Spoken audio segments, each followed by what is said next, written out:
welcome back to my channel. My name is Stacey Flowers, and I'm super excited because today I'm going to be doing one of my all-time favorite things, and that is reviewing a book. And I'm specifically going to be reviewing the book You Can Heal Your Life by Louise Hay. So if you are interested in that, please keep watching. So this book is one of my all-time favorite books in all the land. I've had this book since 2009, so 9 years. Not this specific book. I've probably repurchased it at least 7 times because I always give it away to people. That's how good it is, that I've repurchased it 7 times. This is my favorite, one of my favorite books, You Can Heal Your Life.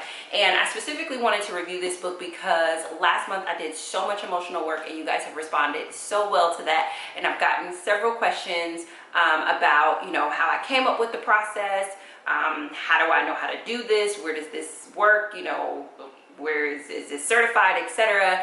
And the short answer is my emotional work process is not certified. It's just literally my process. Like, as a motivational speaker and a life coach for people in personal growth and development issues, like, it was important for me to come up with systems and tools to be able to serve people. And so what I've done over my now nearly 15 years worth of research and experience is I've synthesized that into different strategies, different processes. So the emotional work of releasing shame and guilt is just my preferred process of walking through releasing emotions. However, I did not come up with that out of nowhere. I did not just say, these are the 3 things. No, like, I've studied a ton of people. I've tested, I've so much trial and error, and I've worked with several clients where they have been met with success. But hands down, one of the most influential books on my life coaching practice and how I serve people has been Louise Hay's book, in terms of her philosophy, how she helps people, etc. Like, there's so many things that I have adopted into my own practice from her work. The number one thing that I learned from this book, You Can Heal Your Life,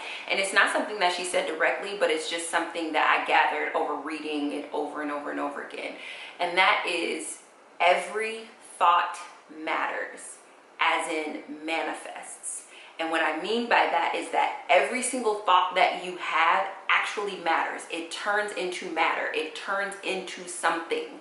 And I think that we hear it and people say, you know, oh, well, that doesn't matter. This doesn't matter. And what I'm telling you and what I learned from this book is every thought matters. Every thought becomes something. Now, most of the time, the thoughts that we think, because they don't manifest right away, we are not aware of how they have become something. But what you guys can see from, like, for just the most recent example, and if you guys haven't watched the video, I'll link it below. But, like, for example, I had a thought about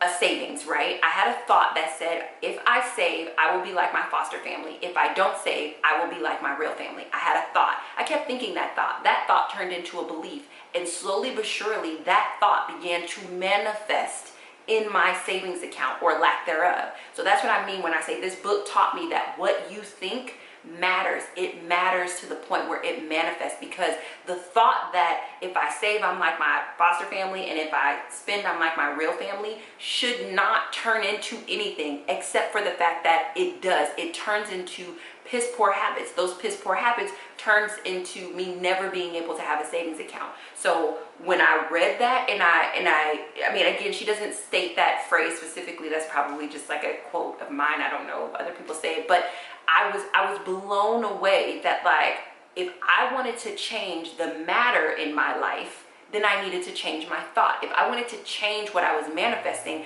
then I needed to change my thoughts. And so the way that she specifically connects it, she does have a chapter on finances, but she really connects it to the body and healing disease in your body life. And if you want to know what you're thinking, look at the results in your life. You know what you think about money when you look at your bank account, your purse, your checkbook. You know what you think about relationships when you look at your current relationship, your most immediate past relationship, your marriage. You know what you think about friends. You know what you think about illness when you look at the illness or lack thereof that you have in your body. So it just was a fascinating paradigm shifting concept that I'm so grateful that I learned from this book. A second thing that I learned from this book is that you can heal your life by changing your thoughts. And when this book came to me, and a couple people have asked the question, you know, do I keep my hair low because of the debt journey? No, my hair has been low like this for 10 years. But what most people don't know is that before I cut it off to actually wear it as a hairstyle, I was natural, and I had like a TWA that went into like a medium-sized afro. But when I had first went to graduate school, I was super stressed out, and my hair was falling out, like huge massive bald spots, and not like low like how it is now, like skin bald spots. So I had like big huge patches, and my scalp was so like messed up that like running water on it hurt.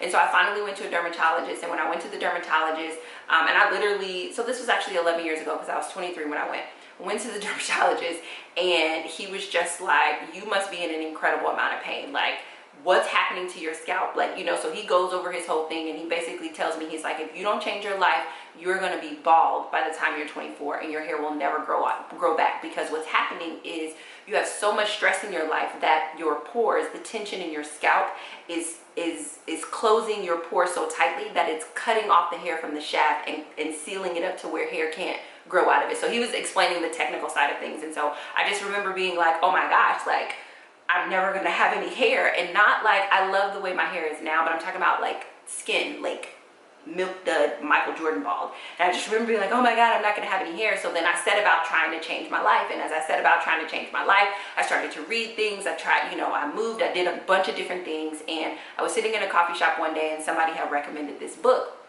And it was random. He didn't see my hair or anything like that, but he was just like, oh, I think this book will be really helpful to you. And I was just like, why do you say that? And he was just like, I don't know, it's just a feeling. Immediately went to Borders. At the time, Borders was open. Bought the book, read the book in one day. And my favorite part of the book is in the back there is this glossary where it literally lists all the physical ailments that you would have in your body. But then next to it, it tells you the mental thought or the mental thought pattern that created that particular illness. And then lastly, it gives you an affirmation to be able to speak daily, hourly, however many times you want to do it, so that you can be able to heal it. So for example, like I got the book, read it, then I went to balding. So let's see. When you look up balding or baldness, right, it says baldness. So the mental thought pattern of baldness is fear, tension, trying to control everything, not trusting the process of life. And then the affirmation that you use sort of as the daily balm to heal that is, I am safe, I love, and approve of myself, I trust life.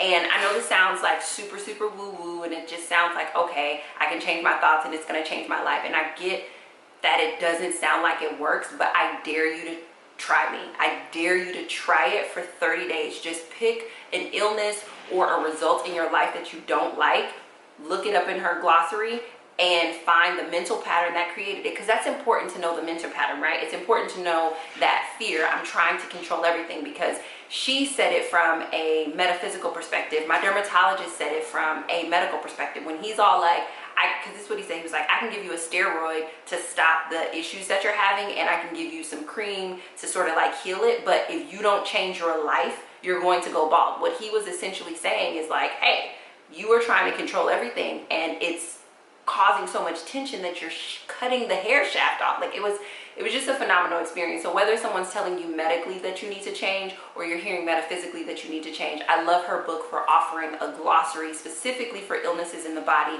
of how, you know, people are like, well, I can't afford to go to the doctor, I can't afford the prescription, I can't. You know what you can afford? You can afford to change your thoughts. You can do that right now. And that is one of the reasons why I love the book, is because until I could afford the medical support to heal, I was able to learn things inside of her books and begin to speak that healing over my life. And it's just been absolutely phenomenal. And even up until any illness that I experience now, I always refer to her book to think through the mental thought patterns that are creating it, and then to speak the affirmations to heal it.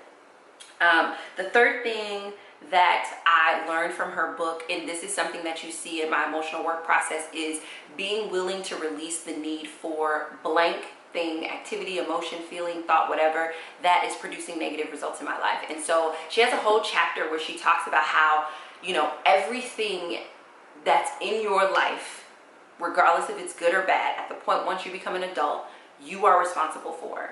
And the issue is not that you have things in your life that you don't want.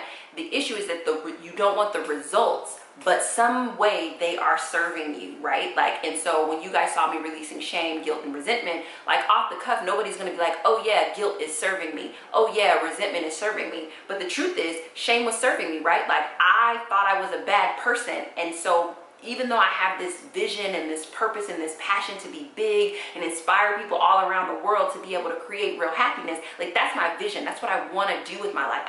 That's a part of me.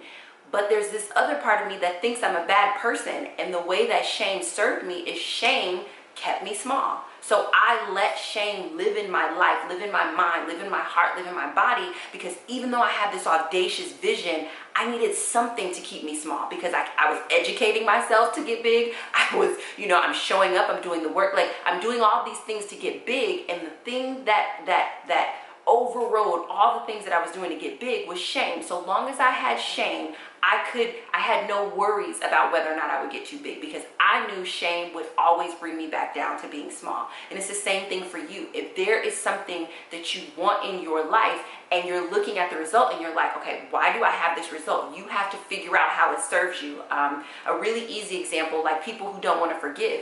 How is unforgiveness serving you, right? Like, because not everybody, but a lot of people understand now that forgiveness is not for them, it's for you. But so many people refuse to forgive. Why? So the way unforgiveness typically serves people is when you don't forgive someone, you're able to stay angry. And what happens when you're able to stay angry, it's easier for you to say no. It's easier for you to protect yourself when you're angry. And so typically, people who don't want to forgive people are people who really don't want to stop being angry. And the real reason they don't want to stop being angry is because they don't know any other way to protect themselves or say no. And so in her work, she says, you have to be willing to release the need, right? So if I'm willing to release the need for unforgiveness, then that means I am open to figuring out how to say no without being angry. I am open to figuring out how to protect myself without being angry. There's so many people who hold grudges. Why are you holding a grudge? Most people will be like, because I need to remember who did what when. But why do you need to remember that? Because we think that remembering that is the only way that we can protect ourselves. But another way for you to protect yourself is for the next time you recognize it in someone, you trust yourself enough to walk in the other direction. You don't have to remember what someone did to you in order for you to never enter in that situation. And truth be told, you remembering what someone else has done to you doesn't typically protect you from entering into that situation again. How many people have dated the same kind of guy, right? But if you would have forgiven him, if you would have let that go, then you would have been open to all of your other resources to be able to do something in a different way, right? Like, you have to figure out how these thoughts and these beliefs and these emotions are serving you, because here's the thing, you would not be doing it if it wasn't serving you. And that, I love how she explains that. Like, I love how she explains even the things that we do that harm ourselves, we would not be doing it unless it served us in some sort of a way. So for those of you guys who've been asking me for the resources, what I read, how do I know the things that I know, a lot of it just has to do with the books that I read and the teachers that I listen to. And Louise Hay is one of my favorite teachers. This is one of my favorite books, and this is a resource that I recommend for anyone who's ready to do the emotional work on their own. Like, you feel confident in your ability to be able to walk yourself through this process. But you guys know, I understand, and I am in 100% for support if you can't do it on your own and you need support, which is the reason why, like, I'm so freaking stoked about being able to partner with BetterHelp. It is the world's largest e-counseling platform to bring you affordable, convenient, private counseling from licensed therapists, LPCs, psychologists, and social workers. My therapist is an LPC, and she has literally changed my life for the better and made it easier for me to make decisions that improve my life. One of the things that I love about BetterHelp is its commitment to providing accessible, affordable counseling services to anyone struggling with life's challenges. If you need support with trauma, grief, intimacy, anxiety, PTSD, stress, self-esteem, relationships, or with anything blocking you from creating real happiness in your life, I recommend sitting down and chatting with a therapist. To start therapy today, just go to www.tryonlinetherapy.com. /Stacey Flowers and complete the confidential questionnaire. Within an hour, you'll be matched with a licensed therapist to support you in living a better, more happier life every single day. And I am here for that. So I appreciate you all for supporting my work. I love, love, love answering your questions and bringing you resources that will help you to be able to improve your life. So if you have any other questions, please leave them in the comments below. And if you are familiar with Louise L. Hay's work, please let me know what you love about her work in the comments below. And I will talk to you all very soon. Bye.